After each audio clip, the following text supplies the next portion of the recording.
नमस्कार, स्वागत है आप सभी का। इंडिया न्यूज देख रहे हैं आप। मैं हूं आपके साथ पराग गुप्ता। शुरुआत करेंगे बुलेटिन की भोपाल से बड़ी खबर के साथ। सीएम शिवराज ने 1 बजे महत्वपूर्ण बैठक बुलाई है। 21 जून से वैक्सीनेशन महाअभियान को लेकर यह बैठक बुलाई गई है।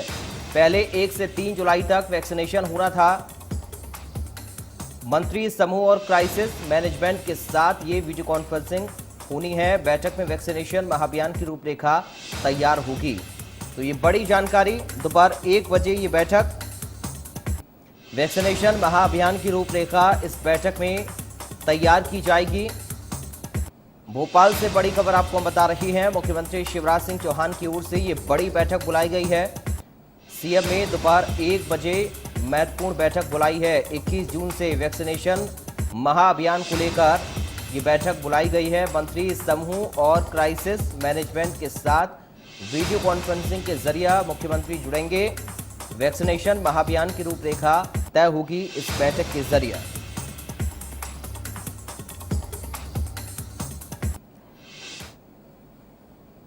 तो ये बड़ी और एक अहम खबर आपको बता रही हैं।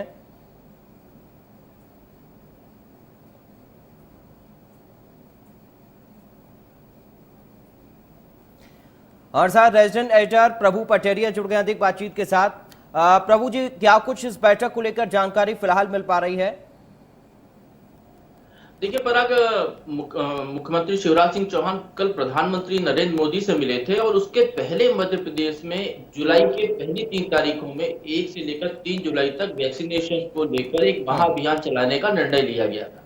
प्रधानमंत्री से जब उनकी बातचीत हुई तो जब उस दौरान प्रधानमंत्री ने सुझाव दिया है कि 21 जून से अभियान को शुरू किया जाए, जब योग दिवस है वहां से इस अभियान को शुरू किया जाए ताकि सभी लोग निरोग रह सके, संदेश पूरे प्रदेश में जाए, लोगों के बीच में जागरूकता के कार्यक्रम हो और वैक्सीन ज्यादा से ज्यादा लोग लगा पाए, इसको लेकर एक मुहिम चलाई जाए।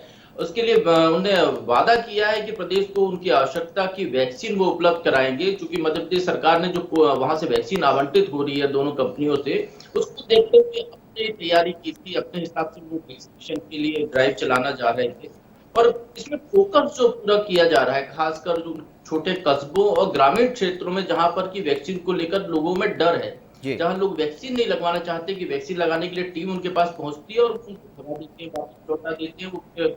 वो एक अफवाह जैसी फैली हुई डर का माहौल कई जगह है, उसको दूर करने के लिए अभियान चलाया जा रहा है। इसमें खुद मुख्यमंत्री शिवराज सिंह चौहान भी सड़क पर उतरेंगे।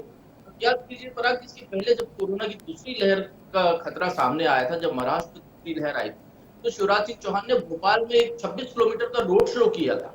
उन्हें एक दिन उपवास पे बैठे थे लोगों के लिए कि वो मास्क लगा कर रहें, सोशल डिस्टेंसिंग का पालन करें, हाथ धोए, कोरोना का जो प्रोटोकॉल है उसका पालन करें।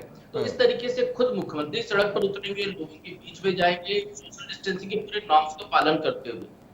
जो कोरोना एप्रोप्रिएट बिहेवियर है वो कैसा होता है, इसका प्रदर्शन वो खुद करेंगे। तमाम मंत्रियों को कहा जाएगा कि कोरोना एप्रोप्रिएट बिहेवियर का पालन करते हुए लोगों को ज्यादा से ज्यादा वैक्सीनेशन के लिए प्रेरित करें। एक ये मुहिम चलाई जाएगी, इसमें पूरे प्रदेश की जनप्रतिनिधियों को शामिल किया जाएगा। चाहे वो किसी भी पार्टी को हो, जो भी जुड़ना चाहते हो, प्रशासन पूरा इसमें शामिल रहेगा। आशा उषा कार्यकर्ता जो निचले स्तर के उन पर शामिल किया जाएगा और एक महाअभियान चलाए जाएंगे प्रदेश में। जल्दी जल्दी वैक्सीनेशन का काम पूरा हो जाए, इसके बाद विकास के जो काम खुल रहे हैं, अनलॉक 2 हो चुका है प्रदेश में, अब अनलॉक 3 के बारे में सरकार विचार कर रही है, तो पूरा चालू पर काम काज शुरू हो सके और कोरोना की जो तीसरी लहर का खतरा है उसको कम से कम किया जा सके। प्रभु जी, अब क्योंकि क्राइसिस मैनेजमेंट की बैठक मुख्यमंत्री ले रहे हैं और साथ ही महिला अपराध को लेकर भी चर्चा बैठक में होनी है, तो क्या कुछ आगे की तैयारी आप देख रहे हैं?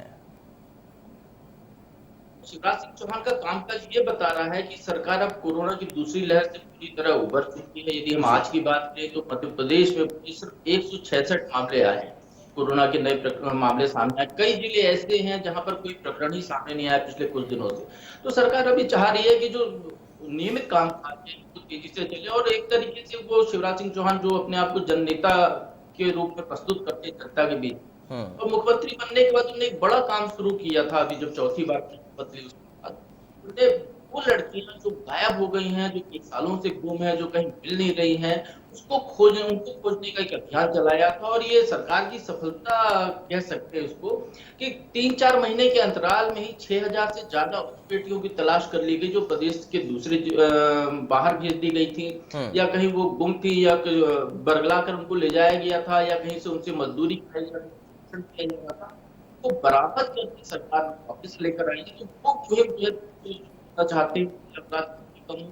महिलाओं को ट्रैफिकिंग का जो मामला है ह्यूमन ट्रैफिकिंग का उस पर रोक लगाई जा सकती है, उसको काबू पाने के प्रयास हो उस दिशा में वो एक बैठक चाहते हैं। लेकिन इसके पहले वैक्सीनेशन को लेकर उन्होंने बैठक रखी है। 1 बजे दोपहर में ये बैठक होगी जिसमें मंत्री समूह जो बना हुआ वैक्सीनेशन को लेकर उसके 9 मंत्री शामिल होंगे जिसमें सीनियर मिनिस्टर नरोत्तम मिश्रा भी है, स्वास्थ्य मंत्री प्रभुराम चौधरी है, चिकित्सा शिक्षा मंत्री स्वास्थ्य सारंग है।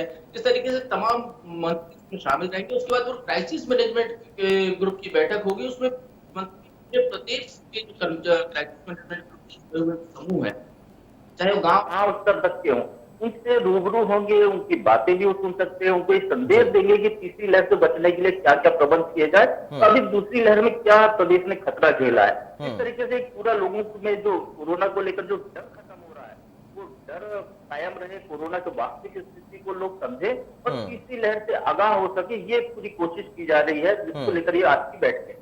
बिल्कुल, क्योंकि लगातार डॉक्टर्स भी कह रहे हैं कि जागरूकता सबसे ज्यादा जरूरी है, चाहे हम संक्रमण को लेकर बात करें या फिर वैक्सीनेशन को लेकर बात करें। और आपने शुरुआत में जो एक जिक्र किया गांव में वैक्सीनेशन अभियान का, क्योंकि अक्सर इस तरह की तस्वीरें हम देखते हैं कि जब गांव में टीम पहुंचती है तो टीम के ऊपर हमला हो जाता है, लोग अवेयर नहीं है गाँव में वैक्सीनेशन को लेकर।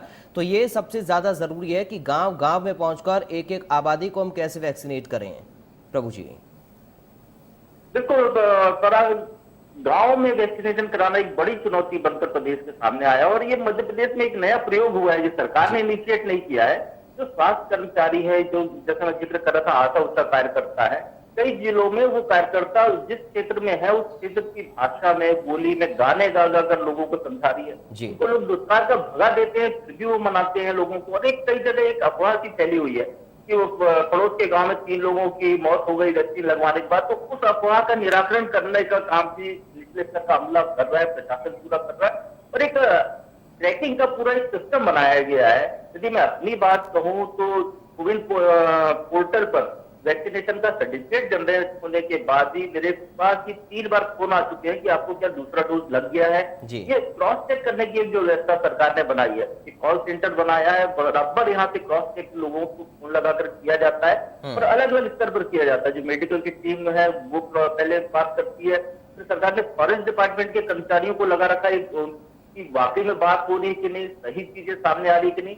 इस तरीके से पूरा डाटा का मिलान करने का काम भी सरकार ने कोशिश की है, जिसकी वजह से ये पूरी चीजें सामने उभर कर आ रही है कि प्रदेश में कोरोना की रफ्तार कम हुई और इसी पूरे सिस्टम को वैक्सीनेशन ड्राइव में अप्लाई करने की कोशिश चल रही है कि वैक्सीनेशन अभियान नीचे तक जाए, सही डाटा सरकार को मिले कि वाकई में कहाँ वैक्सीन लग रही है, कहाँ नहीं लग रही है। और जहाँ वैक्सीन नहीं लगवा रहे हैं लोग, जहाँ इस तरीके से लोग दहशत में है वैक्सीन को लेकर, वहाँ मंत्रियों को भेजा जाएगा, वहाँ उस जिले के प्रमुख जनप्रतिनिधियों को भेजा जाएगा, वहाँ कलेक्टर जैसे अधिकारी जाएंगे और वो लोगों को बताएंगे कि वैक्सीन से कहीं कोई खतरा नहीं है। कई बार हो सकता है डेमो प्रदर्शन भी इस दौरान हो जाए। इस तरीके की पूरी एक रणनीति सरकार बनाने जा रही है कि आम आदमी वैक्सीन का वहम उसके मन से उतर जाए, वो वैक्सीनेशन कराए जल्दी से जल्दी और सुरक्षित हो खुद और दूसरों को सुरक्षित रखे। जी, बहुत शुक्रिया आपका प्रभु पटेरिया।